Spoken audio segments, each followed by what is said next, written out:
যা আজকে আমার সাথে এটা কি হলো? ফার্স্ট টাইম বাড়িতে কিছু বানাতে যাব, তাও আবার এটা আমার সাথে কি হয়ে গেল? হ্যাঁ, তোমরা ভাবছো আমি তোমাদের সাথে কি শেয়ার করব।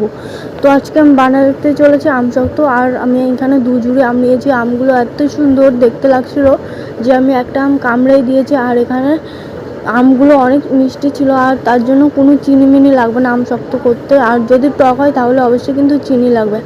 আর এই যে এখানে আমি 2 ঝুড়ি আম নিয়েছি, আর এখানে কত আম হবে তোমরা অবশ্যই জানাবা, আমি অত আন্দাজে বলতে পারবো না। আর এখানে আমার আম ছাড়ানোর পরে এই যে দেখা থেকে দেখলেই তো কী অবস্থা হয়েছে। তারপরে এই যে আমরা উনুনে চাপিয়ে দিয়েছি, এটা কোনো রকমের জাল হচ্ছে। আর আমরা কিন্তু উনুনের জালটা দিয়েছি খুব আস্তে, মানে ধীরে ধীরে হচ্ছে।